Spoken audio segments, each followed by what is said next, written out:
ಅಭಿಮಾನಿಗಳು.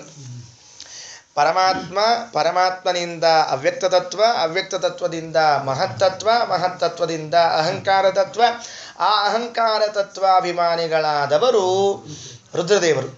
ಆ ರುದ್ರದೇವರ ಅಹಂಕಾರ ತತ್ವದಿಂದ ಮೂರು ಮುಖ ಅಹಂಕಾರಕ್ಕೆ ವೈಕಾರಿಕ ಅಹಂಕಾರ, ತೈಜಸ ಅಹಂಕಾರ, ತಾಮಸ ಅಹಂಕಾರ ಅಂತ ಮೂರು ಭಾಗ. ಅಹಂಕಾರಕ್ಕೆ ಮೂರು ಮುಖ ಅಂತ. ಎಷ್ಟು ಸೊಗಸಿದೆ ರೀ! ಏನು ಶಾಸ್ತ್ರೀಯ ಪ್ರಮೇಯಗಳಿವೆಲ್ಲ. ಒಂದೊಂದೇ ಪಾಯಿಂಟನ್ನು ಇಟ್ಕೊಂಡು ಮಾತಾಡಿದರೆ ಆಶ್ಚರ್ಯ ಆಗತ್ತೆ. ಈಗ ಇಷ್ಟು ಗೊತ್ತು ನಿಮಗೆ, ವೈಕಾರಿಕ ಅಹಂಕಾರ, ತೈಜಸ ಅಹಂಕಾರ, ತಾಮಸ ಅಹಂಕಾರ ಗೊತ್ತು. ಇದು ಒಳಗಿನ ಭಾಗ ಹೇಳ್ತೀನಿ, ಒಂದೆರಡು ಪಾರ್ಟ್ ಹೇಳಿ ಮುಂದೆ ಇದರ ಸಮನ್ವಯವನ್ನು ಮಾಡ್ಲಿಕ್ಕೆ ಶುರು ಮಾಡೋಣಂತೆ. ತೈಜಸ ಅಹಂಕಾರ ಅಂದರೆ ಏನದು? ತೈಜಸ ಅಹಂಕಾರ ಅಂದರೆ ಏನು ಹೇಳೋಣಂತ? ಎಲ್ಲದ ಅದು ತೈಜಸ ಅಹಂಕಾರ ಅಂತ ಎಲ್ಲದ? ನಮಗೊಂದು ಸ್ವಲ್ಪ ಬೇಕಲ್ಲ, ತಿಳ್ಕೊಳ್ಬೇಕಲ್ಲ. ತಾಮಸ ಅಹಂಕಾರ ಅಂತ ಕೇಳಿಬಿಟ್ವಿ. ತಾಮಸ ಅಹಂಕಾರ ಅಂದರೆ ಎಲ್ಲಿದೆ ಅದು? ತಾಮಸ ಅಹಂಕಾರ ಅಲ್ಲಿದೆಯೋ ಇಲ್ಲಿದೆಯೋ, ಒಳಗದನೋ ಹೊರಗದನೋ, ಎಲ್ಲಿದೆ? ವೈಕಾರಿಕ ಅಹಂಕಾರ ಅಂದರೆ ಏನು? ಎಲ್ಲಿದೆ? ಆ ವೈಕಾರಿಕ ತೈಜಸ ತಾಮಸಗಳು ನಮ್ಮ ಜೊತೆಗೇನೇ ಇವೆ, ಎಲ್ಲಿ ಬೇರೆ ಕಡೆ ಇಲ್ಲ.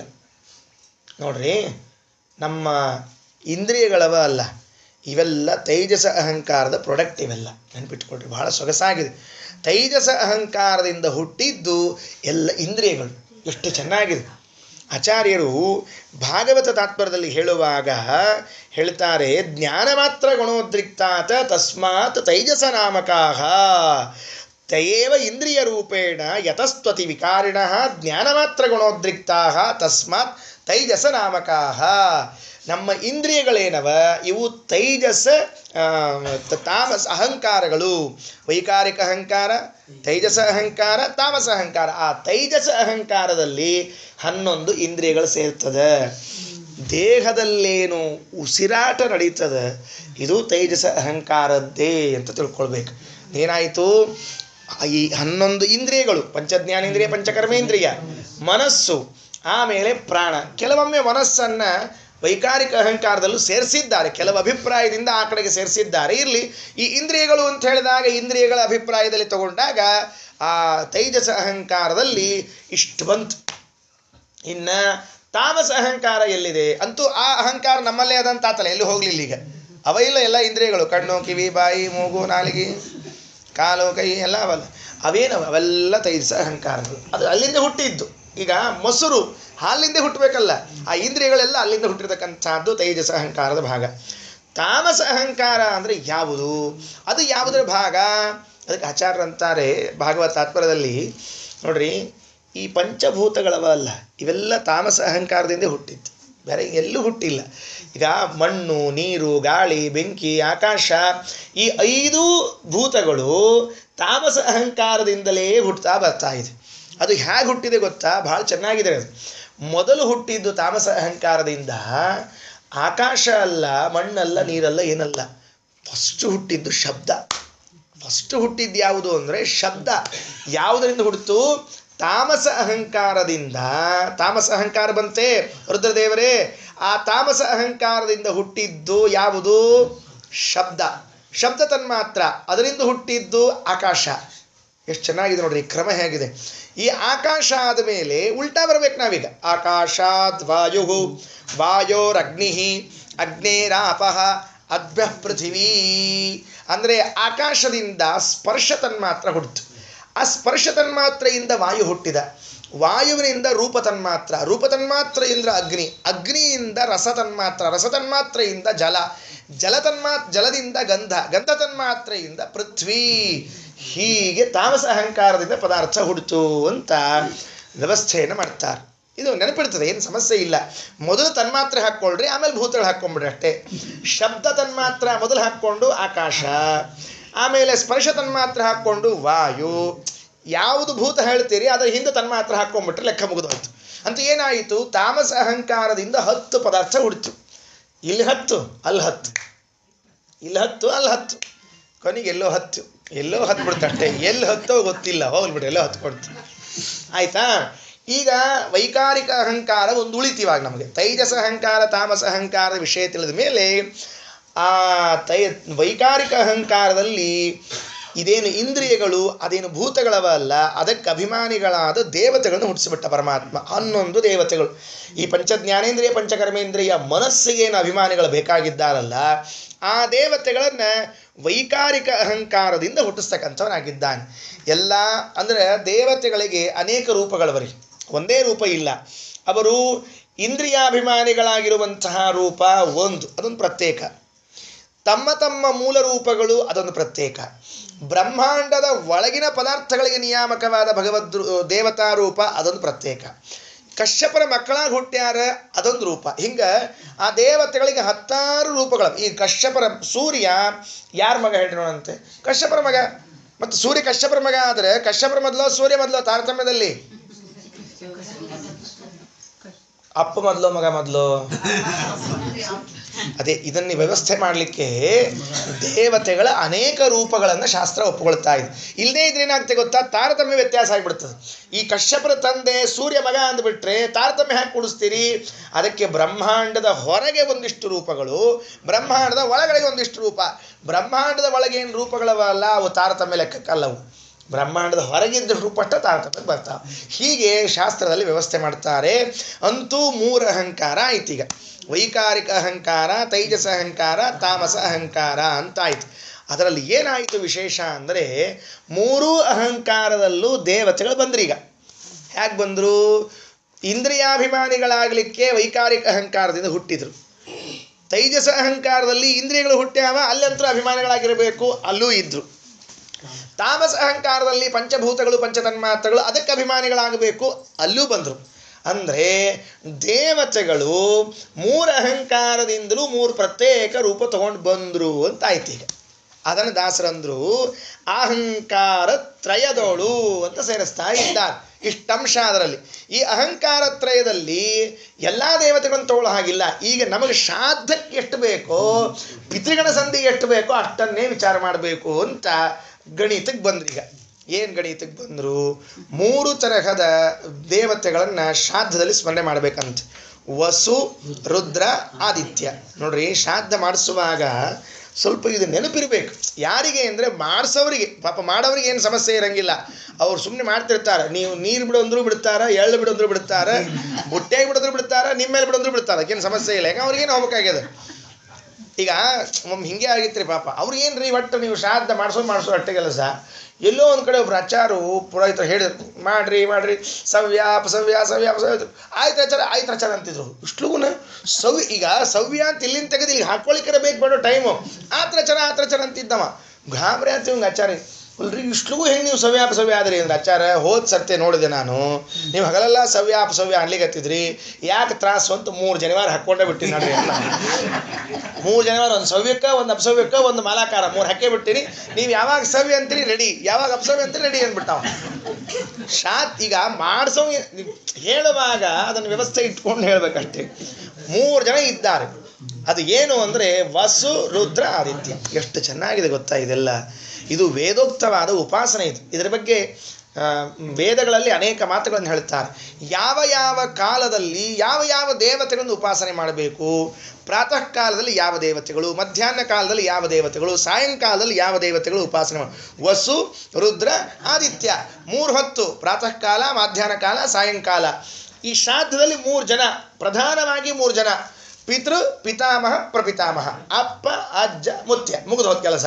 3 ಮಂದಿ ಪ್ರಪಿತಾಮಹರಿದ್ದಾರಲ್ಲ, ಈ 3ರಲ್ಲಿ ಆ 3 ದೇವತೆಗಳ ಗುಂಪು ಕೂತಿರ್ತದೆ, ಕೆಲಸ ಮಾಡ್ತಿರ್ತದೆ. ಎಷ್ಟು ತಿಳಿ ವ್ಯವಸ್ಥೆ ಜಗನ್ನಾಥದಾಸರದು ಅಂದರೆ, ತಂದೆ ಅಂದಾಗ ಯಾರನ್ನು ಚಿಂತನೆ ಮಾಡಬೇಕು, ಅವರಪ್ಪ ಅಂದಾಗ ಯಾರನ್ನು ಚಿಂತನೆ ಮಾಡಬೇಕು, ಅವರಪ್ಪ ಅಂದಾಗ ಯಾರನ್ನು ಚಿಂತನೆ ಮಾಡಬೇಕು. ವಸು, ರುದ್ರ, ಆದಿತ್ಯ. ಫಸ್ಟ್ ವಸುದೇವತೆಗಳು ಚಿಂತನೆ ಮಾಡಬೇಕಂತೆ. ಪಿತೃಗಳಲ್ಲಿ ವಸುದೇವತೆ ಚಿಂತನೆಯನ್ನು ಹೇಳಬೇಕು. ಅದನ್ನು ಹೇಳ್ತಾ ಹೊರಡುತ್ತಾರೆ. ಮುಂದೆಲ್ಲ ಕರ್ತೃ, ಕರ್ಮ, ಕ್ರಿಯಾ ಮತ್ತು ಸೇರಿಸೋರು ಇದ್ದಾರೆ. ಅದನ್ನೆಲ್ಲ ಅದರಲ್ಲಿ ಪಿತೃಗಳು, ವಸುದೇವತೆಗಳು ಪಿತೃದೇವತೆಗಳು ಸೇರ್ಕೊಂಡಿರ್ತಾರೆ. ಅದರ ಪಿತೃವಿನಲ್ಲಿ ಸೇರ್ಕೊಂಡಿರ್ತಾರೆ. ಯಾರವರು, ಹೇಗಿದ್ದಾರವರು, ಅದಕ್ಕೆ ಆ ವಸುದೇವತೆಗಳನ್ನು ಹೇಳ್ತಾ ಹೊರಡುತ್ತಾರೆ. ನೋಡ್ರಿ, ಮೊದಲು ವಸುದೇವತೆಗಳು ಯಾರು ಅಂತ ನಮ್ಗೆ ಗೊತ್ತಿರಬೇಕು. ಅಷ್ಟವಸುಗಳು ಅಂತಿದ್ದಾರೆ. ಈಗ ಗಣಿತ ಪ್ರಾರಂಭ ಮಾಡ್ತಾರೆ ಜಗನ್ನಾಥದಾಸರು. ಏನಾಗಬೇಕು ಅಂದರೆ 3 ಅಹಂಕಾರ ಅಂತರೂ ಇವೆ ಅಲ್ವಾ. ಆ ಮೂರು ಅಹಂಕಾರದಲ್ಲೂ ದೇವತೆಗಳಿದ್ದಾರೆ ಅಂತ ವ್ಯವಸ್ಥೆ ಮಾಡ್ಕೊಂಡಿದ್ದೀವಲ್ವಾ. ಹಾಗಿದ್ರೆ 8 ವಸುದೇವತೆಗಳಿದ್ದಾರೆ. ಈ 8 ವಸುದೇವತೆಗಳನ್ನು 3 ಅಹಂಕಾರದಲ್ಲಿ ಎದ್ದಿ ಪ್ರತ್ಯೇಕ ಹೊರಗಿಟ್ರೆ ಎಷ್ಟು ಲೆಕ್ಕ ಬರ್ತದೆ ನೋಡ್ಕೊಳ್ರಿ. ಅವರು ಪಿತೃಗಳಲ್ಲಿ ಇದ್ದಾರೆ ಅಂತ ತಿಳ್ಕೊಳ್ರಿ ಅಂತ ಹೇಳ್ಬಿಟ್ರೆ ಲೆಕ್ಕ. ಹಾಗೆ ಲೆಕ್ಕ ಆಯಿತು. ಮೊದಲನೇದ್ದು 8 8 ವೈಕಾರಿಕ ಅಹಂಕಾರದಲ್ಲಿ, 8 ತೈಜಸ ಅಹಂಕಾರದಲ್ಲಿ, 8 ತಾಮಸ ಅಹಂಕಾರದಲ್ಲಿ, 8 ಮೂರಲೆ 24 ಅಂತ ಲೆಕ್ಕ ತಂದುಬಿಟ್ರಿ ಇವಾಗ ಸರಿಯಾಗಿ. ಇದು ಹ್ಯಾಗೆ ಗಣಿತಲೆ ಮಾಡಿದರು ಏನೋ ಗೊತ್ತೇ ಆಗಲ್ಲ ಜಗನ್ನಾಥದಾಸರು ಮಾಡಿದ್ದು. ಅದಕ್ಕಂತಾರೆ ಕೃತಿರಮಣ ಪ್ರದ್ಯುಮ್ನ ವಸುದೇವತೆಗಳ ಅಹಂಕಾರತ್ರಯದೊಳು ಚತುರವಿಂಶತಿ ರೂಪದಿಂದಲೀ. ಇಷ್ಟೇ ಸಾಕು ನಮ್ಗೆ ಇವಾಗ. ಆ ಭೋಜ್ಯ ಬೇಡದು, ಮತ್ತೊಂದು ಹೊಸ ಕಾರ್ಯಕ್ರಮ. ಅದು ಭೋಜ್ಯದ ಕಾರ್ಯಕ್ರಮ ಒಂದೇ, ಊಟದ ಕಾರ್ಯಕ್ರಮ ಅಂತ ಒಂದು ಪ್ರತ್ಯೇಕ ಇರ್ಬೇಕ್ರಿ. ಪಾಠದ ಕಾರ್ಯಕ್ರಮ ಅಂತ ಒಂದು, ಊಟದ ಕಾರ್ಯಕ್ರಮ ಅಂತ ಒಂದು ಪ್ರತ್ಯೇಕ. ಎರಡು ಕೂಡಿಸೋಂಗಿಲ್ಲ, ಊಟ ಪಾಠ ಕೂಡಿಸೋಂಗಿಲ್ಲ. ಅದಕ್ಕೆ ಹೇಳಿದರು ಈಗ ವಸುದೇವತೆಗಳೇನಿದ್ದಾರೆ 8 ಜನ ಇದ್ದಾರೆ. ಧ್ರುವ, ಪ್ರಾಣ, ದ್ಯುಹು, ಅರ್ಕ, ವನ್ಹಿ, ದೋಷ, ವಸು, ಧರ, ವಸವೋ ಅಷ್ಟವೋ ಇಮೇ ಪ್ರೋಕ್ತಾ ಸಹಾಯಾ ಜಾತವೇದಸಃ. ಇವರು 8 ಜನ ವಸುದೇವತೆಗಳು ಅಂತ ಕರೆಸ್ಕೊಳ್ಬೇಕಾಗ್ತದೆ. ಧ್ರುವ ಅಂತ ಒಬ್ಬ ವಸುದೇವತೆ, ಪ್ರಾಣ ಅಂತ ಮತ್ತೊಬ್ಬ ವಸುದೇವತೆ, ದ್ಯುನಾಮಕ ವಸುದೇವತೆಗಳು. ಇವರೇ ಭೀಷ್ಮಾಚಾರ್ಯರು, ಬೇರೆ ಯಾರೂ ಅಲ್ಲ. ವಸುಗಳಲ್ಲೇ ಕೆಲವರು ಹುಟ್ಟಿ ಬಂದಾರ. ಅದರಲ್ಲಿ ದ್ಯುನಾಮಕ ವಸುಗಳೇ ಭೀಷ್ಮಾಚಾರ್ಯರಾಗಿ ಬಂದಿದ್ದಾರೆ. ಏನು ಭಾಗ್ಯ ನೋಡ್ರಿ ಆ ದ್ಯುನಾಮಕ ವಸುವಿಗೆ. 800 ವರ್ಷ ಇಲ್ಲಿದ್ದು ಮಹಾಭಾರತದಲ್ಲಿ ಅನುಶಾಸನ ಪರ್ವ, ಶಾಂತಿ ಪರ್ವಗಳನ್ನು ಉಪದೇಶ ಮಾಡಿ, ಅಂದರೆ ಒಬ್ಬ ಅಷ್ಟವಸುಗಳ ಗುಂಪಿನಲ್ಲಿ ಒಬ್ಬರಾದ ದ್ಯುನಾಮಕ ವಸುವಿಗೇನೆ ಇಷ್ಟು ಜ್ಞಾನ ಇದ್ದರೆ, ಇನ್ನು ಮೇಲಿನ ದೇವತೆಗಳು ವಾಯುದೇವರು, ಅದರ ಮೇಲಿರುವ ಪರಮಾತ್ಮನಿಗೆ ಎಷ್ಟು ಜ್ಞಾನ ಇರಲಿಕ್ಕಿಲ್ಲ ಅಂತ ಅರ್ಥ ಮಾಡಿಕೊಳ್ಳಿಕ್ಕೆ ಇದನ್ನು ಹೇಳಿದ್ದಾರೆ. ಆ ವಸುದೇವತೆಗಳಲ್ಲಿ ದ್ಯುನಾಮಕ ವಸು, ಅದಾದ ಮೇಲೆ ಅರ್ಕ ಅನ್ನುವಂಥ ಒಬ್ಬ ವಸು, ಅಗ್ನಿ ಅವರು ಒಬ್ಬ ವಸುದೇವತೆಗಳೇ, ಆದರೆ ತಾರತಮ್ಯದಲ್ಲಿ ಮೇಲಿರ್ತಾರೆ, ಉಳಿದವರು ತೆಳಗೆ ಬರ್ತಾರೆ. ದೋಷ ಅಂತ ಒಬ್ಬ, ವಸು ಅಂತ ಒಬ್ಬ, ಧರ ಅಂತ ಒಬ್ಬ. ಹೀಗೆ 8 ಜನ ಇದ್ದಾರಲ್ಲ, ಇವರು ವಸುದೇವತೆಗಳು ಅಂತ ಕರೆಸಿಕೊಳ್ತಕ್ಕಂಥವರಾಗಿದ್ದಾರೆ. ಈಗ ಲೆಕ್ಕ ಹಾಕಬೇಕೀಗ ಈ 8 ದೇವತೆಗಳನ್ನು ಎಲ್ಲೆಲ್ಲಿ ಕೂಡಿಸ್ಕೊಂಡು ಬರಬೇಕು. ವೈಕಾರಿಕ ಅಹಂಕಾರದಲ್ಲಿ 8 ಅಂದರೆ ವೈಕಾರಿಕ ಅಹಂಕಾರೋತ್ಪನ್ನ ಧ್ರುವ, ವೈಕಾರಿಕ ಅಹಂಕಾರೋತ್ಪನ್ನ ಪ್ರಾಣ, ವೈಕಾರಿಕ ಅಹಂಕಾರೋತ್ಪನ್ನ ಧು, ವೈಕಾರಿಕ ಅಹಂಕಾರೋತ್ಪನ್ನ ಅರ್ಕ, ವೈಕಾರಿಕ ಅಹಂಕಾರೋತ್ಪನ್ನ ಅಗ್ನಿ, ವೈಕಾರಿಕ ಅಹಂಕಾರೋತ್ಪನ್ನ ದೋಷ, ವೈಕಾರಿಕ ಅಹಂಕಾರೋತ್ಪನ್ನ ವಸು, ವೈಕಾರಿಕ ಅಹಂಕಾರೋತ್ಪನ್ನ ಧರ. 8 ಆಯ್ತು ಈಗ. ಹೀಗೆ ತೈಜಸ ಅಹಂಕಾರ, ತಾಮಸ ಅಹಂಕಾರ ಅಂತ ಆ 8 ಮಂದಿನ ಸೇರಿಸ್ಬೇಕು. ಸೇರಿಸಿ ಏನಾಯ್ತು ಈಗ ಗುಡಿಸೋದು 3 ಆಯ್ತಲ್ಲ. ಇವು 8 ಅಂತರೂ ಆಯಿತು, 8 ಮೂರಲೇ ಮಾಡಿಬಿಟ್ಟಿವಿ ಲೆಕ್ಕ. ಈಗ 24 ರೂಪಗಳಾಯಿತು ಅಂತ ವ್ಯವಸ್ಥೆಯನ್ನು ಹೇಳ್ತಾರೆ. 3 ಅಹಂಕಾರ, 8 ದೇವತೆಗಳು, 24 ರೂಪ ಆಯಿತು. ಪಿತೃಸ್ಥಾನದಲ್ಲಿ ಕೂತಾನೊಬ್ಬವ. ಈ ಶ್ರಾದ್ದೊಳಗೆ ಅನೇಕ ಕ್ರಮ ಅದ. ಪಿತೃ ಅನ್ನೋವನಲ್ಲಿ ಈ 24 ದೇವತೆಗಳಿದ್ದಾರೆ. ಇದು ಮುಗಿದ ಮೇಲೆ ಮತ್ತೊಂದು ಹೊಸ ಅದನ್ನು ಹೇಳ್ತಾರೆ. ಈಗ ಏನು ಅಂದರೆ ಪ್ರದ್ಯುಮ್ನನ್ನೊಬ್ಬನ ಸೇರಿಸ್ಕೊಳ್ರಿ ಇದರೊಳಗೆ ಅಂತ ಹೇಳ್ತಾರೆ. ಪ್ರದ್ಯುಮ್ನ ಏನು ಮಾಡಬೇಕು, ಇದರೊಳಗೆ ಸೇರಿಸ್ಕೋಬೇಕು. ಅಂದ್ರೆ ಏನಾಯ್ತು, ಅವನು 24 ರೂಪ ಈಗ ಮತ್ತೆ. ಯಾಕಂದ್ರೆ ಅವನು 8 ಒಳಗಿದ್ದಾನೆ, 3 ಒಳಗಾಯ್ತು, 8 ಮೂರಲೆ 24 ಆತ ಒಂದು ರೂಪ.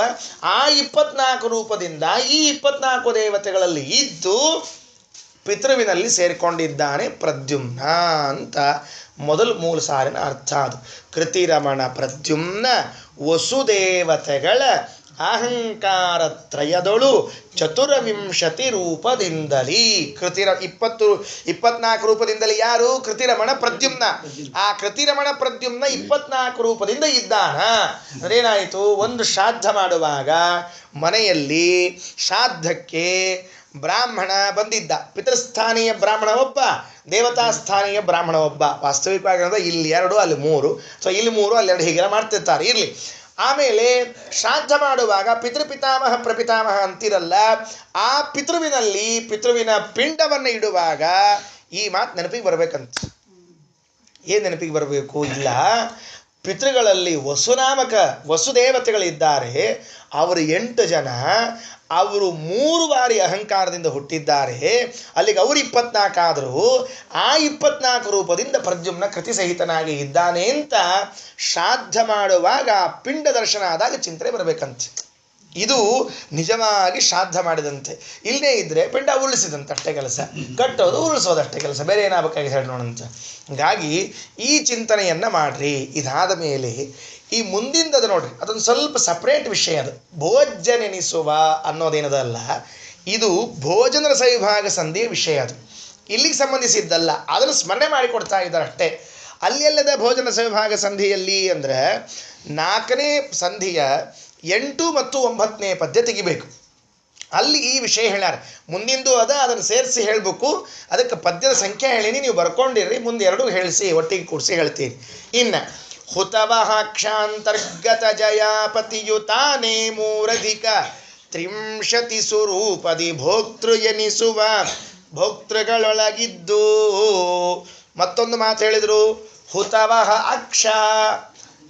ಈ ಭಾಳ ಸರಳದ್ರಿ, ಗೊತ್ತು ನಮಗೆ. ಯಾರವರು? ರುದ್ರದೇವರು. ಅಕ್ಷ ಅಂದ್ರೆ ಕಣ್ಣು, ಹುತವಹ ಅಂದ್ರೆ ಬೆಂಕಿ, ಬೆಂಕಿ ಕಣ್ಣು, ಬೆಂಕಿ ಕಣ್ಣು. ಅದಕ್ಕೆ ದಾಸರು ಏನು ಮಾಡ್ಯಾರ್ರಿ, ಹಿಂಗೆ ನಾವು ಎಂದೆಂದ್ರೆ ಎಬಡ ತೆಬಡ ಪ್ರಶ್ನೆ ಕೇಳ್ತೀವಿ ಅಂತ ಗೊತ್ತಾಗಿ ಸೋಮ ಸೂರ್ಯಾನಲ ವಿಲೋಚನ ಕಾಮಿತ ಪ್ರದ ಕರುಣಿಸ್ಯಮಗೆ ಸದಾ ಸುಮಂಗಳವ ಹೇಳಬಿಟ್ಟಾರಲ್ಲೇ. ಅಲ್ಲಿ 3 ಕಣ್ಣವ ಅಂತ ಹೇಳೋದಕ್ಕೆ ಮೊದಲೇ ಪದ್ದಾಗ ಮೊದಲನೇ ಸಂಧಿಯೊಳಗೆ ಹೇಳಿಟ್ಟಾರ. ನೀವು ಮುಂದೆ ನಾ ಹಿಂಗೆಲ್ಲ ಹೇಳೋ ಇದ್ದೀನಿ, ನಿಮ್ಗೆ ಅಲ್ಲಿ ಅನುಕೂಲ ಆಗಲಿ ಅಂತ ಹೇಳಿ ಸೋಮ ಸೂರ್ಯಾನಲ ವಿಲೋಚನ. ಆ ರುದ್ರದೇವರ ಸ್ತೋತ್ರ ಮಾಡುವಾಗ ಒಂದು ಕಣ್ಣಲ್ಲಿ ಸೋಮ, ಇನ್ನೊಂದು ಕಣ್ಣಲ್ಲಿ ಸೂರ್ಯ, ಮತ್ತೊಂದು ಕಣ್ಣಲ್ಲಿ ಅಗ್ನಿ.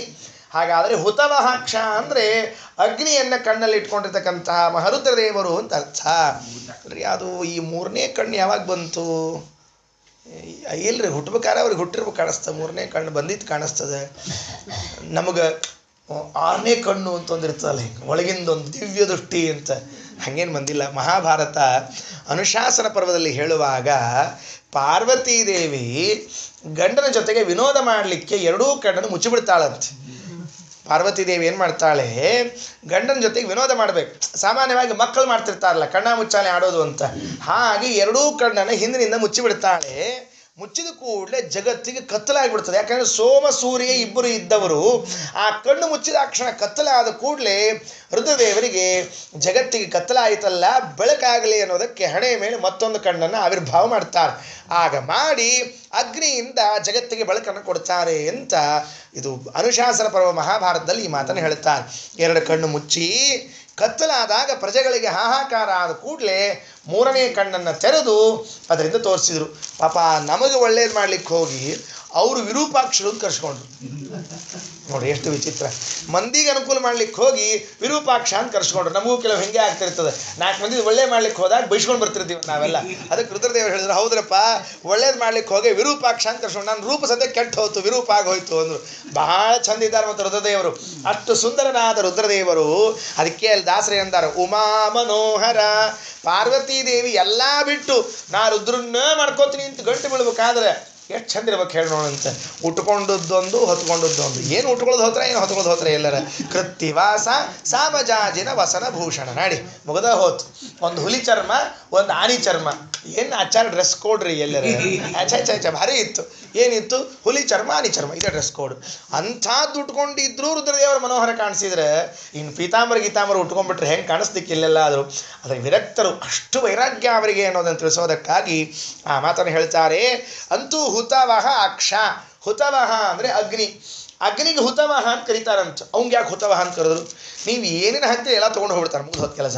ಹುತ ಏನನ್ನ ಹಾಕ್ತೀರಿ ಅದನ್ನೆಲ್ಲ ವಹ ತೊಗೊಂಡು ಹೋಗೋವ ಹುತವಹ. ಅದನ್ನು ಹಾಕಿದ್ದನ್ನೆಲ್ಲ ಹೊತ್ಕೊಂಡು ಹೋಗ್ತಾನೆ. ಆದ್ದರಿಂದ ದೇವರಿಗೆ ಅಗ್ನಿಗೆ ಹುತವಹ ಅಂತ ಕರೀತಾರೆ.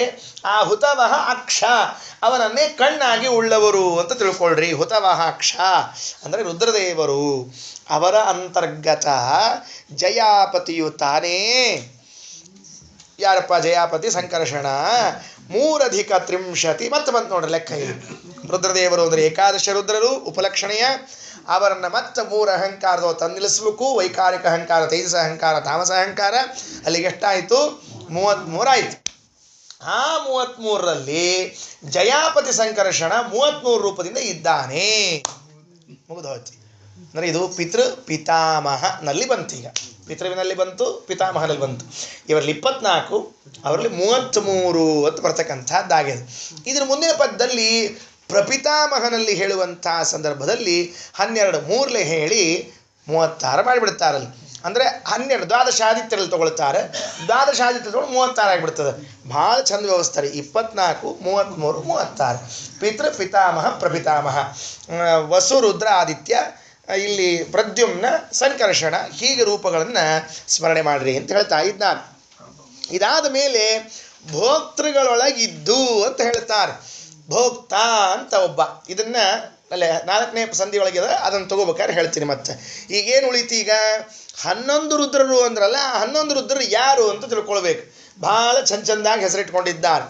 ಅಜೈಕಪಾತ, ಅಹಿರ್ಬುಧ್ನಿ, ರುದ್ರ, ವಾಮಃ, ವೃಷಾಕಪಿ, ಮಹೇಶೋ, ರೈವತೋ ಭೀಮಃ, ಘೋರ, ತತ್ಪುರುಷೋ ಭವಃ. ಇವ್ರು 11 ಮಂದಿ ಇದ್ದಾರೆ. ಹೆಸರು ಬರ್ಕೊಳ್ಳೋದಾದ್ರೆ ಆಮೇಲೆ ಹೇಳ್ತೀನಿ, ಬೇಕಾದ್ರೆ ಬರ್ಕೊಳ್ರಿ. ಇವು ಪ್ರಧಾನವಾಗಿ ಹೆಸರು ಹೇಳಬೇಕಾಗಿತ್ತು, ಅದಕ್ಕಾಗಿ ಹೇಳಿದ್ದೇನೆ. ನೋಡ್ರಿ, ಅಜೈಕಪಾತ್ ಅಂತ ಮೊದಲನೇ ಒಬ್ಬ ರುದ್ರನ ಹೆಸರು. ಈ ಅಜೈಕಪಾತ್ ಎಂಬ ರುದ್ರದೇವರು ವೈಕಾರಿಕ ಅಹಂಕಾರದ ಅಜೈಕಪಾತ್, ತೈಜಸ ಅಹಂಕಾರದ ಅಜೈಕಪಾತ್, ತಾಮಸ ಅಹಂಕಾರದ ಅಜೈಕಪಾತ್. ಹೀಗೆ 3ರಲ್ಲೂ ಎಲ್ಲಾರನ್ನೂ ಬರ್ಕೋಬೇಕು. ಒಳ್ಳೆ ಬುದ್ಧಿ ಕೆಲಸ ಇದು. ಯಾರ ಖರೆ ಅಭ್ಯಾಸ ಮಾಡಬೇಕು ಅಂತಿದ್ರೆ ಪಾಟಿ ಪೆನ್ ಹಿಡ್ಕೊಂಡು ಬರೋಬ್ಬರಿ ಬರಿಬೇಕ್ರಿ ಇವನ್ನೆಲ್ಲ. ಅಂದ್ರೆ ಆಗ ಮನವರಿಕೆ ಆಗ್ತದೆ. ಹೌದು, ಇಷ್ಟವ ವಿಷಯ ಅಂತ ಗೊತ್ತಾಗ್ತದೆ. ಅಹಿರ್ಬುಧ್ನಿ ಅಂತ ಮತ್ತೊಬ್ಬ ರುದ್ರದೇವರು. ಆ ಅಹಿರ್ಬುಧ್ನಿ ಎನ್ನುವಂತಹ ರುದ್ರದೇವರು ವೈಕಾರಿಕ ಅಹಿರ್ಬುಧ್ನಿ, ತೈಜಸ ಅಹಿರ್ಬುಧ್ನಿ, ತಾಮಸ ಅಹಿರ್ಬುಧ್ನಿ ಅಂತ 3 ರೂಪಗಳು. ರುದ್ರ ಅಂತ ಮತ್ತೊಬ್ಬರು, ವೈಕಾರಿಕ ರುದ್ರ, ತೈಜಸ ರುದ್ರ, ಅದು ಮುಂದಿಂದು. ವಾಮಃ ಅಂತ ಮತ್ತೊಬ್ಬ ರುದ್ರದೇವರು. ವೃಷಾಕಪಿ ಅಂತ ಮತ್ತೊಬ್ಬ ರುದ್ರ. ಮಹೇಶ ಅಂತ ಮತ್ತೊಬ್ಬ ರುದ್ರ. ರೈವತಃ ಅಂತ ಮತ್ತೊಬ್ಬ ರುದ್ರ. ಭೀಮ ಅಂತ ಮತ್ತೊಬ್ಬ ರುದ್ರ. ಘೋರ ಅಂತ ಮತ್ತೊಬ್ಬ ರುದ್ರ. ತತ್ಪುರುಷ ಅಂತ ಮತ್ತೊಬ್ಬ ರುದ್ರ. ಭವಃ ಅಂತ ಮತ್ತೊಬ್ಬ. ಹೀಗೆ 11 ರುದ್ರದೇವರಿದ್ದಾರೆ. 11 ಅಹಂಕಾರ 3 ಗುಣಿಸು 33 ಆಯ್ತು. ಈಗ ಸರಿಯಾಗಿ ಅಲ್ಲಿಗೇನಾಯಿತು? ಈ 24 ರೂಪಗಳು 1, ಆಮೇಲೆ ಈ 33 ರೂಪಗಳು 1, 2 ಆಯ್ತು. ಇನ್ನು ಮುಂದೆ 36 ಒಂದು ರೂಪದ, ಅದನ್ನು ಪ್ರತ್ಯೇಕ ನೋಡ್ಕೊಳ್ರಿ. ಈಗ ನಿಮ್ಮ ಹತ್ರ ಇದ್ದರೆ ಹರಿಕಥಾಮೃತ ಸಾರದ ಈ 4ನೇ ಸಂಧಿ ಇದೆಯಲ್ಲ, 4ನೇ ಸಂಧಿಯಲ್ಲಿ 8 ಮತ್ತು 9ನೇ ಪದ್ಯ ಇದೆ ನೋಡ್ಕೊಳ್ರಿ. ಆ 8, 9ನೇ ಪದ್ಯದಲ್ಲಿ ಈ ರೂಪಗಳ ವಿಚಾರವನ್ನು ತಗೊಂಡಿದ್ದಾರೆ. ಅದನ್ನು ಒಂದು ಹೇಳಿ ನಾವು ಮುಂದಿನ ಪದ್ಯಕ್ಕೆ ಹೋಗೋಣಂತೆ. ಉಳಿದದನ್ನು ಮತ್ತೆ ನಾಳೆ ನೋಡೋ ಪ್ರಯತ್ನ ಮಾಡೋಣ.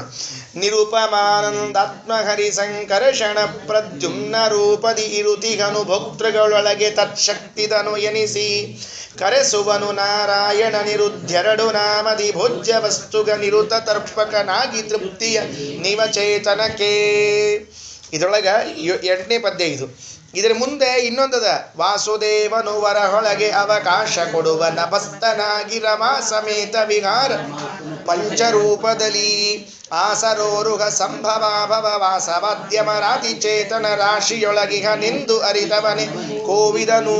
ಈ 2 ಪದ್ಯ ಇದಕ್ಕೆ ಸಂಬಂಧಿಸಿದ ಪದ್ಯ. ಇಲ್ಲಿ 5 ರೂಪಗಳನ್ನು ಹೇಳ್ಯಾರ. 2ರ ವಿಷಯ ಮಾತ್ರ ಅಲ್ಲಿ ತಗೊಂಡಾರ. ಅದನ್ನಷ್ಟು ಮಾತಾಡೋಣ ಅಂತ. ಉಳಿದದ ಮುಂದೆ ಬಂದಾಗ ನೋಡೋಣಂತ. ಏನದ ಅಂದರೆ ಭೋಜ್ಯ ಮತ್ತು ಭೋಕ್ತೃ ಅಂತ ವ್ಯವಸ್ಥೆ ಮಾಡಿದ್ದಾರೆ.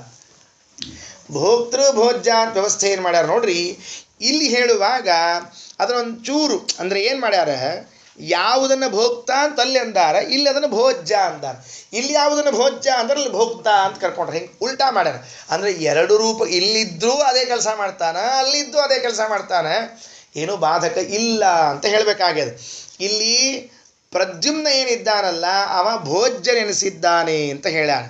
ಅಲ್ಲಿ ಹೇಳಬೇಕಾದ್ರೆ ಅವೇನಾಗ್ಯಾನ ಭೋಕ್ತೃ ಅನಿಸ್ಯಾನ ಅಂತ ಹೇಳ್ಯಾರ. ಅಂದ್ರೆ ಸಂಕರ್ಷಣ ಪ್ರದ್ಯುಮ್ನ 2 ರೂಪವು ನೋಡ್ರಿ. ಸರಿಯಾಗಿ ಪದ್ಯ ಇದ್ರೆ ಗೊತ್ತಾಗ್ತದೆ. ನಿರೂಪಮಾನಂದಾತ್ಮ ಹರಿ ಸಂಕರ್ಷಣ ಪ್ರದ್ಯುಮ್ನ ರೂಪದಿ ಇರುತಿಗನು ಭೋಕ್ತೃಗಳೊಳಗೆ ತತ್ಶಕ್ತಿದನು ಎನಿಸಿ. ಏನು ಹಿಂಗ್ಯಾಕೆ ಹೇಳಿದ್ರು, ಉಲ್ಟಾ ಯಾಕೆ ಹೇಳಿದ್ರು ವಿಚಾರ ಮಾಡಿ. ಈ ವಿಷಯ ಗೊತ್ತಾಯ್ತಲ್ಲ ಏನಂತ ಹೇಳಿ. ಭಾಳ ಏನಂತ ಅದರ ಬಿಡಿಸೋ ಕಾರಣ ಇಲ್ಲ. ಇಲ್ಲಿ ಹೇಳಬೇಕಾದ್ರೆ ಪ್ರದ್ಯುಮ್ನ ಭೋಜ್ಯ ಅಂದಾರ, ಅಲ್ಲಿ ಹೇಳಬೇಕಾದ್ರೆ ಪ್ರದ್ಯುಮ್ನ ಭೋಕ್ತ ಅಂದಾರ. ಅಲ್ಲಿ ಹೇಳಬೇಕಾದ್ರೆ ಸಂಕರ್ಷಣ ಭೋಕ್ತಾನೇ ಇದ್ದ, ಇಲ್ಲಿ ಬಂದಾಗ ಅವ ಭೋಕ್ತೃನಾಗ್ಯಾನ. ಸಂಕರ್ಷಣೆಗೇನು ವ್ಯವಸ್ಥೆ ಇಲ್ಲ, ವ್ಯತ್ಯಾಸ ಆಗಿಲ್ಲ.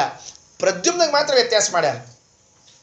ಮೊದಲನೇದು ಈ ವಿಷಯ ಎಲ್ಲಿದು ಅಂತ ಗೊತ್ತಿರಬೇಕು ನಮಗೆ. ಇದು ಏನು ಅಂತ ಒಂದು ಚೂರು ಬಿಡಿಸಿ ಹೇಳ್ತೀನಿ, ಆಮೇಲೆ ಈ ವಿಷಯ ಎಲ್ಲಿಂದು ಅಂತ ಆಮೇಲೆ ನೋಡೋಣ. ಈಗ ಏನಾಯಿತು ಅಂದರೆ, ಆಚಾರ್ಯರು ಐತರೇಯ ಉಪನಿಷತ್ತಿನ ಭಾಷ್ಯದಲ್ಲಿ ಇದು ಬಂದದ್ದು ವಿಷಯ. ಐತರೇಯ ಉಪನಿಷತ್ತಿನ ಭಾಷ್ಯದಲ್ಲಿ ಆಚಾರ್ಯ ಈ ಸಂಕರ್ಷಣ ಪ್ರದ್ಯುಮ್ನ ಅನಿರುದ್ಧರ ವಿಚಾರವನ್ನು ತೆಗೆದುಕೊಂಡು ಅಲ್ಲಿ ಬಂದದ ಅಂತ ಹೇಳ್ಯಾರ. ಅದನ್ನು ಜಗನ್ನಾಥದಾಸರು ಭೋಜನ ವಿಭಾಗ ಸಂಧಿಯಲ್ಲೂ ಈ ಸಂಧಿಯಲ್ಲೂ ತಂದಿದ್ದಾರೆ.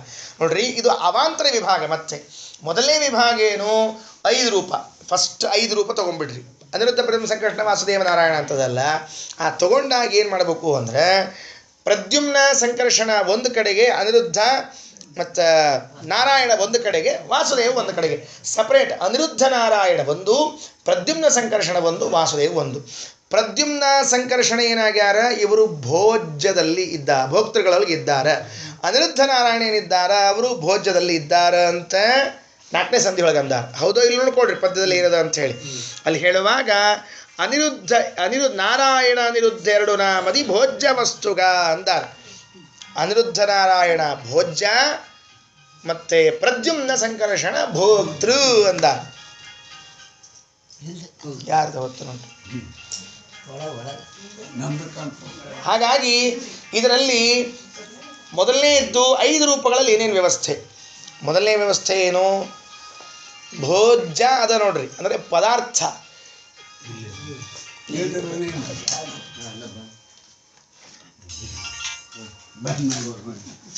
ಈ ಭೋಕ್ತೃ ಅನ್ನೋದೇನು ವ್ಯವಸ್ಥೆ ಅದ ಅಲ್ಲ, ಅದು ತಿನ್ನವನು ಅಂತ ಅರ್ಥ. ಪದಾರ್ಥಗಳೇನವ, ಆ ಪದಾರ್ಥಗಳಲ್ಲಿ 2 ರೂಪದಿಂದ ಇದ್ದಾನೆ. ಊಟದ ತಗೊಳ್ಳಂತ, ಶ್ರಾದ್ದ ತನಕ ಬೇಡ, ಊಟದ ತಗೊಳ್ಳಂತ. ಊಟ ಮಾಡುವಾಗ ತಟ್ಟೆಯಲ್ಲಿ ಏನು ಪದಾರ್ಥ ಹಾಕಿರ್ತಾರೆ, ಎಲೆಯಲ್ಲೇನು ಪದಾರ್ಥ ಹಾಕಿರ್ತಾರೆ, ಇಲ್ಲಿ ಭಗವಂತನ 2 ರೂಪಗಳಿವೆ ಅಂತೇವು. ಅನಿರುದ್ಧ ನಾರಾಯಣ ಅಂತ 2 ರೂಪಗಳಿಂದ ಕೂತ್ಕೊಂಡಿದ್ದಾನಂತೆ. ಅನ್ನ, ಸಾರು, ಚಟ್ನಿ, ಪಲ್ಯ, ನೀವು ಏನೇನು ಬಡಿಸಿರ್ತೀರಿ ಎಲೆಯಲ್ಲಿ, ಅದನ್ನು ನೋಡಿದ ಕ್ಷಣ 2 ರೂಪ ನೆನಪಿಗೆ ಬರಬೇಕು. ಅನಿರುದ್ಧ ನಾರಾಯಣ ಈ ಅನ್ನದಲ್ಲಿ ಇದ್ದಾನ. ಅನಿರುದ್ಧ ನಾರಾಯಣನ ಚಿಂತನೆ ಮಾಡಿ ಊಟ ಮಾಡಿದರೆ ಆ ಅನ್ನ ಒಳಗೆ ಹೋಗ್ತದೆ. ಯಾಕಂದ್ರೆ ಇವತ್ತು ಏನೇನು ಸೇರ್ಯಾವ ಗೊತ್ತಿಲ್ಲ ಅನ್ನೋದೊಳಗೆ. ಕಲಿಯುಗದೊಳಗೆ ಅನ್ನ ಗತ ಪ್ರಾಣ, ಪಂಚಾಂಗ ನೋಡ್ರಿ ಏನು ಬರ್ತದೆ ನೋಡಿ, ಅನ್ನ ಗತ ಪ್ರಾಣ ಅಂದ್ರೆ ಅರ್ಥ ಹೇಳಿ ನೋಡ, ಅನ್ನ ತಿಂದ ಹೋದ್ರು ಅಂತ ಅರ್ಥ, ಬೇರೆ ಏನಿಲ್ಲ. ಅನ್ನ ಗತ ಪ್ರಾಣ, ಅನ್ನ ತಿಂದು ಹೋದ್ರು. ಉಪವಾಸ ಹೋದ್ರು, ಯಾರು ಉಪವಾಸ ಹೋಗಿಲ್ರಿ, ಉಪವಾಸ ಸತ್ರು ಅಂತ ಲೆಕ್ಕನೇ ಇಲ್ಲ. ಇಲ್ಲೂ ತಿಂದು ಅಜೀರ್ಣಾಗಿ ಹೋದ್ರು ನೋಡು ಒಂದು ದಿವ್ಸ ಘಟಕ ಅನ್ನೋದು. ಅಂದರೆ ಅನ್ನಗತ ಪ್ರಾಣ, ಆ ಅನ್ನದಲ್ಲಿ 2 ಭಗವದ್ ರೂಪ ಅನಿರುದ್ಧ ನಾರಾಯಣ ಎಂಬ ರೂಪದಿಂದ ಇದ್ದಾನೆ. ಅನ್ನದೊಳಗಿದ್ದಾನೆ. ಅನ್ನ ಏನಾಗಬಾರದು ಅನ್ನೋದಕ್ಕೆ ನಮ್ಮೊಳಗೆ 2 ರೂಪದಿಂದ ಇದ್ದಾನೆ. ಮತ್ತೆ ಅದರೊಳಗೆ ಯಾವುದು ಅಂದರೆ ಈ ಪ್ರದ್ಯುಮ್ನ ಮತ್ತು ಸಂಕರ್ಷಣೆ ಇದ್ದಾನಲ್ಲ, ಭೋಕ್ತೃಗಳೊಳಗೆ ನಮ್ಮೊಳಗಿದ್ದಾನಂತ ನೋಡ್ರಿ. ತಿಂದದ್ದು ಕರಗಬೇಕಲ್ಲ ಸರಿಯಾಗಿ, ಬರೋಬ್ಬರಿ ತಿಂದದ್ದು ಕರಿಗಿ ಹೊರಗೆ ಹೋಗ್ಬೇಕಲ್ಲ, ಅದಕ್ಕಾಗಿ ಭಗವಂತ ಆ ರೂಪದಿಂದ ಇದ್ದಾನೆ ಅಂತ ಅರ್ಥ ಮಾಡಿಕೊಳ್ಳ್ರಿ. ಇದನ್ನು ಬಹಿರಂಗ ವ್ಯವಸ್ಥೆ ಇದು, ಆಚಾರ್ಯ ಐತರೇಯದಲ್ಲಿ ಹೇಳಿದಂತೆ ಮಾಡ್ಯಾರ. ಅದಾದಮೇಲೆ ವಾಸುದೇವ ರೂಪ ಒಂದು ಉಳೀತು. ಅದು ಅವಕಾಶ ಕೊಡ್ಬೇಕಲ್ಲ ಮತ್ತೆ ನಮಗೆ. ಊಟಕ್ಕೆ ಕೊಡ್ಬೇಕ, ಊಟಕ್ಕೆ ಕೂತಾಗ ಏನು ಹೇಳ್ತಿರ್ತೀರಿ ನೀವು, ಅವಕಾಶ ಕೊಡ್ರಿ, ಸಾವಕಾಶ. ಏನು ಸಾವಕಾಶ ಕೊಡ್ರಿ ಅಂದ್ರೆ ಅರ್ಥ, ಫಸ್ಟ್ ಕ್ಲಾಸ್ ತೊಗೊಳ್ರಿ ಅಂತ ಅರ್ಥ ಅಲ್ಲ. ಅದಕ್ಕೆ ಒಂದು ತುತ್ತಾದ್ಮೇಲೆ ಇನ್ನೊಂದು ತುತ್ತಿ ತಿನ್ನುವಾಗ ಮಧ್ಯದಲ್ಲಿ ಅವಕಾಶ ಕೊಡ್ರಿ. ಯಾಕೆ ಅವಕಾಶ ಕೊಡ್ರಿ ಅಂದರೆ ವಾಸುದೇವನ ಸ್ಮರಣೆ ಬರಲಿ. ಆ ವಾಸುದೇವನ ಸ್ಮರಣೆ ಬರಲಿ ಎಂಬುದಕ್ಕೆ ಸಾವಕಾಶ ಅಂತಿರ್ತಾರೆ. ಇವ್ರು ಸಾವಕಾಶ ಅಂದಾಗೆಲ್ಲ ತೊಗೋತಿರ್ತಾರೆ ಎರ್ಸಿ ಸಾವಕಾಶ ಅಂತಾರೆ, ಬಿಡಿ ಇನ್ಯಾಕೆ ತೊಗೊಳ್ಬಿಡ ಅಂತ ಹೇಳಿ ಯಾಕೆ ಕೇಳೋದ್ಬಿಟ್ರೆ ಮುಗಿದು ಹೋಯ್ತು. ಅದಕ್ಕೆ ಸಾವಕಾಶ ಅಂದಿಲ್ಲ ನೋಡ್ರಿ. ಅದು ನಮ್ಮಲ್ಲಿ ಬಂದುಬಿಟ್ಟದದು. ಭೋಜ್ಯದಲ್ಲಿ ಅನಿರುದ್ಧ ನಾರಾಯಣ, ಭೋಕ್ತೃವಿನಲ್ಲಿ ಸಂಕರ್ಷಣ ಪ್ರದ್ಯುಮ್ನ, ಸಾವಕಾಶವಾಗಲಿ ಅಂದಾಗ ವಾಸುದೇವ. ಯಾಕಂದ್ರೆ ಅದನ್ನು ಹೇಳೋರು ಯಾರಿಲ್ಲ ಈಗ ನಿಮ್ಗೆ. ನೀವು ಅಲ್ಲಿ ಕೂತೀರಿ, ನೀವಿದ್ದೀರಿ, ಅದಕ್ಕೆ ಎದುರಿಗೆ ಬಂದು ಯಜಮಾನ ಅಲ್ಲಿದ್ದ ವಾಸುದೇವ ಅಂತಾನೆ, ಸ್ವಲ್ಪ ನಾನು ಸ್ಮರಣೆ ಮಾಡಪ್ಪ, ಸಾವಕಾಶ ಆಗಲಿ ಅಂತ ಸ್ಮರಣೆಯನ್ನು ಮಾಡಿಸ್ತಾ ಇರ್ತಾನೆ. ಇದು 5 ರೂಪ ಊಟಕ್ಕೆ ಕೂತಾಗ ನಾವು ನಿತ್ಯದಲ್ಲಿ ಸ್ಮರಣೆ ಮಾಡಬೇಕು. ಇದು ಐತರೇಯ ಉಪನಿಷತ್ತಿನ ಭಾಷ್ಯದಲ್ಲಿ ಹೇಳಿದ ಮಾತನ್ನು ತಂದ್ರು ಜಗನ್ನಾಥದಾಸರು. ಇದು ಅಲ್ಲಿ ಸ್ವಲ್ಪ ಮತ್ತೆ ಹೇಳ್ಕೊಂಡ್ರೆ ಈಗ ಇದು ಶ್ರಾದ್ದ ತನಕ ತರಬೇಕಲ್ಲ. ಇಲ್ಲಿ ಬಂದಾಗ ಒಂದು ಚೂರು ವ್ಯವಸ್ಥೆ ಚೇಂಜ್ ಮಾಡಿದರು. ಏನು ಮಾಡಿದರು ಅಂದರೆ, ಹೌದ್ರಿ 5 ರೂಪವ ಬರೋಬ್ಬರಿ. ಈಗ 2 ರೂಪವಲ್ಲ, ಅದರೊಳಗೆ ಹೆಂಗೆ ವ್ಯವಸ್ಥೆ ಮಾಡೋದು? ಯಾವ 2 ರೂಪ? ಪ್ರದ್ಯುಮ್ನ ಸಂಕರ್ಷಣ 2 ರೂಪವ. ಇದರೊಳಗೆ ಭೋಜ್ಯ ಯಾರು, ಭೋಕ್ತ ಯಾರು? ಅದಕ್ಕೆ ದಾಸರಿಗೆ ಹೇಳಿದರು, ಪ್ರದ್ಯುಮ್ನ ಭೋಜ್ಯ, ಸಂಕರ್ಷಣ ಭೋಕ್ತೃ. ಅದರ ಒಳಗಿನ ವಿಭಾಗ ಇದು, ಹೊರಗಿನ ವಿಭಾಗ ಅಲ್ಲ. ಹೊರಗಿನ ವಿಭಾಗ ಆಚಾರ್ಯ ಹೇಳಿಬಿಟ್ಟಾರೆ. ಜಗನ್ನಾಥ ದಾಸರು ಒಳಗಿನ ವಿಭಾಗದಲ್ಲಿ ಬಂದು ಅದನ್ನು ಹೀಗೆ ತಿಳ್ಕೊಳ್ರಿ ಅಂತ ವ್ಯವಸ್ಥೆ ಮಾಡ್ತಾ ಇದ್ದಾರೆ. ಮುಂದೆ ನೋಡ್ರಿ, ನೇರವಾಗಿ ಏನು ಮಾಡಿಬಿಡ್ತಾರೆ ಅಂದರೆ ವಾಸುದೇವನ್ನೇ ತಂದು ಬಿಡ್ತಾರೆ. ಇಲ್ಲಿ ಮತ್ತೆ ಬೇರೆಯವರು ತರೋದೇ ಇಲ್ಲ. ಯಾಕಂದ್ರೆ ಇವು 3 ರೂಪದೊಳಗೆ ಇಲ್ಲಿ ಶ್ರಾದ್ದದ ಕೆಲಸ ಮುಗಿದು ಹೋಗ್ಬಿಡ್ತದೆ. 5 ರೂಪ ಊಟಕ್ಕೆ, 3 ರೂಪ ಶ್ರಾದ್ದಕ್ಕೆ, ಅದಕ್ಕೆ ಅಲ್ಲೇ ವ್ಯವಸ್ಥೆ ಮಾಡ್ಕೊಂಡ್ಬಿಟ್ರು. ಅಂದರೆ ಪ್ರದ್ಯುಮ್ನ ಏನಿದ್ದಾನೆ ಅವ ಭೋಜನೆ ಇದ್ದಾನೆ, ಅವ ಅಲ್ಲೇ ಇಟ್ಕೊಂಡ್ಬಿಡ್ರಿ. ಇಲ್ಲಿ ಭೋಕ್ತೃ ಆದವ ಅಲ್ಲಿ ಭೋಜ್ಯ ಆಗಿಬಿಡ್ಲಿ. ಅವ ಸಂಕರ್ಷಣ ಏನಿದ್ದಾನೆ ಅವ ಭೋಕ್ತೃನೇ ಇರಲಿ ಅಂತ ಒಳಗಿನ ಅವಾಂತರ ವಿಭಾಗವನ್ನು ಮಾಡೋದಕ್ಕಾಗಿ ಈ ವ್ಯವಸ್ಥೆ ಹೇಳ್ತಾರೆ. ಕೃತಿರಮಣ ಪ್ರದ್ಯುಮ್ನ ವಸುದೇವತೆಗಳ ಅಹಂಕಾರ ತ್ರಯದೊಳು 24 ರೂಪದಿಂದಲೇ ಭೋಜ್ಯನೆನಿಸುವನು. ಹುತವಹಾಕ್ಷಾಂತರ್ಗತ ಜಯಾಪತಿಯು ತಾನೇ 3 ಸ್ವರೂಪದಿ ಭೋಕ್ತೃ ಎನಿಸುವ ಭೋಕ್ತೃಗಳೊಳಗಿದ್ದು. ಇನ್ನೊಂದು ಪದ್ಯ ಪ್ರಾರಂಭ ಮಾಡಿ ನಿಲ್ಲಿಸ್ತೇನೆ, ಉಳಿದದ್ದನ್ನು ಮತ್ತೆ ನಾಳೆ ನೋಡೋಣ. ಏನಂತಾರೆ ಇದರಲ್ಲಿ? ಪಿತಾಮಹ ಬರಬೇಕೀಗ, ಪಿತೃಪಿತಾಮಹ ಪ್ರಪಿತಾಮಹ ಅಂತ ಬರಬೇಕೀಗ, ಹೌದಲ್ಲ? ಆ ಪ್ರಪಿತಾಮಹನ ವಿಚಾರ ತೆಗೆದುಕೊಂಡು 30 ರೂಪದಿ ವಾರಿ ಜಾಪ್ತನೊಳಿರುತಿಗನು ಮಾಯಾರಮಣ ಶ್ರೀವಾಸುದೇವನು ಕಾಲನಾಮದಲ್ಲಿ 3 ವಿಧ ಪಿತೃಗಳೊಳು ವಸು ತ್ರಿಪುರಾರಿಯಾದಿತ್ಯಗನು ಅನಿರುದ್ಧನು ತೋರಿಕೊಳ್ಳದೆ ಕರ್ತೃಕರ್ಮ ಕ್ರಿಯೆ ಎನಿಸಿಕೊಂಬ. ಇವೆಲ್ಲ ಮತ್ತೆ ಎರಡನೇ ಹೊಸ ವಿಷಯನ, ಮತ್ತೆ ಅದು ಮುಂದೆ ಹೋಗ್ತಿರ್ತದೆ. ಇದನ್ನು 3ನೇದೊಂದೇ ತಗೊಳ್ಬೇಕೀಗ. 6 + 30 ಗೊತ್ತಾಯ್ತು ನಮಗೆ, 36. ಅದನ್ನು ಮತ್ತೆ ಯಥಾ ಪ್ರಕಾರ 3 ಅಹಂಕಾರ ಕೂಡಿಸೋದು. ಕೂಡಿಸಿದ ಮೇಲೆ ಎಷ್ಟಾಯ್ತು ಅಂತ ಹೇಳಿದರೆ 36 ಆಯ್ತು. ಅವ ವಾಸುದೇವ ಇದ್ದಾನೆ, ಕಾಲನಾಮದಲ್ಲಿ ಇದ್ದಾನೆ.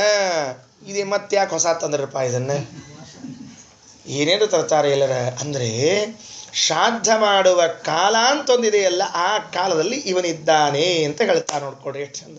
ವಾಸುದೇವ ಪಿತಾಮಹನಲ್ಲೂ ಇದ್ದಾನೆ, ಪಿತೃಪಿತಾಮಹ ಪ್ರಪಿತಾಮಹನಲ್ಲೂ ಇದ್ದಾನೆ, ಆಮೇಲೆ ಕಾಲದಲ್ಲೂ ಇದ್ದಾನೆ ಅಂತ ತಿಳಿಸ್ತಾ ಇದ್ದಾನೆ. ಶ್ರಾದ್ದ ಕಾಲ ಅಂತ ಒಂದಿರ್ತದ್ರಿ. ಯಾವಾಗ ಮಾಡ್ಬೇಕು ಶ್ರಾದ್ದನ? ಪಕ್ಷಮಾಸದಾಗ ಟೈಮ್ ಇಲ್ಲ, ಮತ್ತು ಉಳಿದು ಹೊತ್ತಿನ ಟೈಮ್ ಅದ. ಪಕ್ಷಮಾಸದಾಗ ನೀವು ಯಾವಾಗ ಬೇಕಾದ್ರೆ ಮಾಡ್ಬೋದು, ಯಾವಾಗ ಬೇಕಾದ್ರೆ ಸೂರ್ಯೋದಯ ಆದಮೇಲೆ ಸೂರ್ಯಾಸ್ತದೊಳಗೆ, ಸೂರ್ಯಾಸ್ತಂಕ ಮಾಡಬಾರ್ದು, ಮತ್ತೆ ಸುಮ್ಮನೆ ಹೇಳಿದೆ, ಅದಕ್ಕೆ ಅವಕಾಶ ಇದೆ. ಆದರೆ ಉಳಿದು ಹೊತ್ತಿನೊಳಗೆ ಕುತುಪ ಕಾಲ ಅಂತ ಒಂದು ಕಾಲ ಅದ. ಸುಮಾರು 10:30, 11ಕ್ಕೆ ಶುರುವಾಗ್ತದೆ, 12:30, 1ಕ್ಕೆ ಮುಗೀತು. ಅಂದರೆ ಅಷ್ಟರೊಳಗೆ ಶ್ರಾದ್ದ ಮಾಡ್ಬೇಕು. 10:30ಯಿಂದ 12:30 ಇದು ಶ್ರಾದ್ದದ ಟೈಮ್ ಅಂತ ಇಟ್ಕೊಳ್ರಿ. ಅದು ದಿನಮಾನ ವ್ಯತ್ಯಾಸ ಆದಂಗೆ ಸ್ವಲ್ಪ ವ್ಯತ್ಯಾಸ ಆಗ್ತಿರುತ್ತೆ ಕುತುಪ ಕಾಲ. ಅದಕ್ಕೆ ಈ ಟೈಮ್ ಏನದು ನೋಡ್ರಿ, ಇದು ಶ್ರಾದ್ದ ಕಾಲ ಅಂತ ಹೆಸರೋತಕ್ಕಂಥದ್ದು. ಕುತುಪ ಅಂತ ಅದಕ್ಕೆ ಹೆಸರು. ಈ ಕುತುಪ ಕಾಲದಲ್ಲಿ ವಾಸುದೇವ ನಿಯಾಮಕನಾಗಿ ಇರ್ತಾನಂತೆ. ಅಂದರೆ ಶ್ರಾದ್ದದ ಪದಾರ್ಥಗಳಿಗೆ ನಿಯಾಮಕ ಭಗವದ್ರೂಪ, ಶ್ರಾದ್ದಕ್ಕೆ ಬಂದ ಬ್ರಾಹ್ಮಣರಲ್ಲಿ ನಿಯಾಮಕ ಭಗವದ್ರೂಪ, ಶ್ರಾದ್ದದ ಪಿಂಡಕ್ಕೆ ಅಥವಾ ಶ್ರಾದ್ದದಲ್ಲಿ ಬರುವಂಥ ಪಿತೃಪಿತಾಮಹ ಪ್ರಪಿತಾಮಹರಲ್ಲಿದ್ದ ಭಗವದ್ರೂಪ. ಅಂದರೆ ಮನೆಯಲ್ಲಿ ಒಂದು ಶ್ರಾದ್ದ ನಡೆದರೆ ಅಷ್ಟು ಭಗವದ್ರೂಪಗಳು ಏಕತ್ರ ಆಗಿರ್ತಾವೆ ಮನೆಯಲ್ಲಿ. ಹಾಗಾದರೆ ಅಷ್ಟು ಭಗವದ್ರೂಪಗಳು ನಮ್ಮ ಮನೆಯಲ್ಲಿ ಬರ್ತದೆ ಅಂತಾದರೆ ಸಂತೋಷದಿಂದ ಶ್ರಾದ್ದವನ್ನು ಮಾಡಬೇಕು. ಶ್ರಾದ್ದ ಮಾಡುವಾಗ ಬೇಜಾರು ಮಾಡಿಕೊಂಡು ಎಷ್ಟು ಕಷ್ಟ ಕೊಡ್ತದೆ, ಎಷ್ಟು ಕಷ್ಟ ಇದೆ ಶ್ರಾದ್ದ. ಅದು ವರ್ಷಕ್ಕೆ 2 ರೀ, ಬರೋಬ್ಬರಿ ವರ್ಷದ ತಿಥಿ ಒಮ್ಮೆ, ಪಕ್ಷ ಮಾಸದಾಗ ಒಮ್ಮೆ. 2 ಮಾಡಲಿಕ್ಕೆ ಎಷ್ಟು ಅಳ್ತೀವಿ ನಾವೆಲ್ಲರ. ಮನೆಯಲ್ಲೇ ಮಾಡಬೇಕು, ಬ್ರಾಹ್ಮಣರನ್ನು ಕರೆಸ್ಬೇಕು, ಪ್ರೀತಿಯಿಂದ ಮಾಡಬೇಕು. ನಾವೇ ಮಾಡ್ತೀವಲ್ಲ, ಅಲ್ಪವಾಗೇ ಮಾಡಿರಲಿ, ಅದು ಬಹಳ ಆಗ್ತದಂತ. ಅದೇನು ಮಾಡ್ತೀವಿ ನಾವೆಲ್ಲ ಬಿಟ್ಟಿವಿ, ಎಲ್ಲ ಆಗಿದೆ ಸೀದಾ ಹೇಳಿದರೆ ನಾನು ಆ್ಯಂಟಿ ಮಠದ ಕ್ಯಾಂಪೇನ್ ಮಾಡಲಿಕ್ಕೆ ತಿಳ್ಕೊಂಡ್ಬಿಡ್ತಾರೆ. ಅದಕ್ಕೆ ನಂದೇನು ಅಭ್ಯಂತರ ಇಲ್ಲ, ನೀವೆಲ್ಲರ ಮಾಡಿರಿ ಭಾಳ ಮಹತ್ವದ್ದು. ಮನೆಯಲ್ಲಿ ಮಾಡಬೇಕು. ನಾನು ಸುಮ್ಮನೆ ತಮಾಷೆ ಹೇಳಿರ್ತೀನಿ, ಶ್ರಾದ್ದ ಮುಗಿದ ಮೇಲೆ ಪಿತೃದೇವತೆಗಳು ಹೋಗುವಾಗ ಹರಿಸಿ ಹೋಗ್ತಾರಂತ. ಸರ್ವ ಸಂಪತ್ತ ಪುತ್ರಪೌತ್ರೆಲ್ಲ ಕೂಡ್ಕೊಂಡಿರಲಿ, ಸರ್ವ ಸಂಪತ್ ಸಮೃದ್ಧಿಯಾಗಲಿ ಅಂತ ಹರಿಸ್ತಾರಂತ. ಎಲ್ಲಿ ಶ್ರಾದ್ದ ಮಾಡ್ತೀರಿ ನೋಡ್ರಿ, ಅಲ್ಲಿ ಹರಿಸ್ತಾರೆ. ನೀವು ಮನ್ಯಾಗ ಮಾಡಿದರೆ ಮನ್ಯಾಗ ಹರಿಸ್ತಾರೆ, ಮಠದಾಗ ಮಾಡಿದರೆ ಮಠದಾಗ ಹರಿಸ್ತಾರೆ. ಮಠ ಬಿಲ್ಡಿಂಗ್ ಮೇಲೆ ಬಿಲ್ಡಿಂಗ್ ಕಟ್ಲಿಕ್ಕತ್ತಾರೆ, ಮನೆ 1 ಫ್ಲೋರ್ನಾಗ ಉಳ್ಕೊಂಡದು. ಇಷ್ಟ ತಿಳ್ಕೊಡ್ರಿ, ಹೆಚ್ಚಿಗೆ ಏನು ಬೇಕಾಗಿಲ್ಲ ಅದಕ್ಕೆ. ಮನೆ ಯಾಕೆ ಹಿಂಗೆ ಉಳಿತು, ಮಠ ಯಾಕೆ ಬೆಳೀತು? ಪಿತೃಗಳು ಹರಿಸಿ ಹೋಗ್ಬಿಟ್ರು, ಮನೆ ನಾವು ಅಲ್ಲಿ ಮಾಡಿದ್ವಿ, ಹಿಂಗೆ ಅಲ್ಲಿ ಬೆಳೀತು, ಇಲ್ಲಿ ಕೂತಿಲ್ಲ ನಮ್ಮದು. ಅದಕ್ಕೆ ಹಂಗೆ ಮಾಡಲಾರ್ದ ಮನೆಯಲ್ಲೇ ಮಾಡಿರಿ. ಎಷ್ಟು ಸಾಧ್ಯವೋ ಅಷ್ಟು ಮಡಿಯಲ್ಲಿ ಮಾಡಿರಿ. ಒಬ್ಬರನ್ನೇ ಕರೀರಿ ಬ್ರಾಹ್ಮಣರನ್ನ, ಬೇಡ ಅಂದಿಲ್ಲ. ಆದರೆ ನಮ್ಮ ಮನೆಯಲ್ಲಿ ಯಾವ ತಂದೆ ಈ ಮನೆ ಕಟ್ಸೋದಕ್ಕಾಗಿ, ನಾವಿರೋ ಮನೆಯನ್ನು ಕಟ್ಸೋದಕ್ಕಾಗಿ ಪಾಪ ಹಗಲು ರಾತ್ರಿ ದುಡಿದು ಸಾಲ ಸೋಲ ಮಾಡಿ ಸಾಲ ಕಟ್ಟಿ ಮನೆ ಕಟ್ಟಿ ನಮ್ಮನ್ನೆಲ್ಲ ಬೆಳೆಸಿರ್ತಾನೆ, ಅವನ್ನ ಸೀದಾ ಹೊರಗೊಯ್ದು ಹಾಕ್ಬಿಡೋದು. ಮಠಕ್ಕೆ ಅಪ್ಪ ನಿನ್ನ ಮಠಕ್ಕೆ ದತ್ತಿ ಕೊಟ್ಟಿವಪ್ಪ ಅಂಥೇಳಿ ಅಲ್ಲೇ ಒಯ್ದು ಹಾಕೋದು, ಏನು ಬೇಕಾಗಿಲ್ಲ, ಮನೆಯಲ್ಲೇ ಮಾಡಿರಿ, ಸಂಕ್ಷೇಪದಲ್ಲೇ ಮಾಡಿರಿ.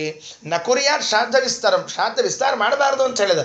ಸಂಕ್ಷೇಪ ಅಂದ್ರೆ ಬ್ರಾಹ್ಮಣರವರು ಸುಮ್ಮನೆ ಸಂಬಂಧಿಕರಿಗೆಲ್ಲ ಹೇಳಿ ಕೂತ್ಬಿಡೋದು, ಊರಿನವ್ರಿಗೆಲ್ಲ ಬರ್ರಿ ನೀವು ಬರ್ರಿ ಶ್ರಾದ್ದ ಅವೆಲ್ಲ ಅವಶ್ಯಕತೆ ಇಲ್ಲ. ಶ್ರಾದ್ದದ ಕೆಲವು ನಿಯಮಗಳು ಅವನ್ನೇ ಮಾಡಬೇಕು ಅಂತ ಹೇಳ್ತಾರೆ. ಅದಕ್ಕೆ ಶ್ರಾದ್ದವನ್ನು ಮಾಡುವಾಗ ಆ ದೇವತೆಗಳು ಭಗವದ್ ರೂಪಗಳು ಮನೆಗೆ ಬರ್ತಾವ. ಅದನ್ನು ತಿಳಿಸೋದಕ್ಕಾಗಿ ವಾಸುದೇವನು ಕಾಲನಾಮದಲ್ಲಿ ಕುತುಪಕಾಲದ ನಾಮದಲ್ಲಿ ಇದ್ದಾನೆ. ಆರಧಿಕ 30 ರೂಪದಿ ವಾರಿಜಾಪ್ತನೊಳಿರುತಿಹನು ಮಾಯಾರಮಣ ಶ್ರೀವಾಸುದೇವನು ಕಾಲನಾಮದಲ್ಲಿ 3 ವಿಧ ಪಿತೃಗಳೊಳು ವಸು ತ್ರಿಪುರಾರಿ ಆದಿತ್ಯಗ ಅನಿರುದ್ಧನು ತೋರಿಕೊಳ್ಳದಲೆ ಕರ್ತೃಕರ್ಮ ಕ್ರಿಯೆ ಎಂದೆನಿಸಿಕೊಂಬ.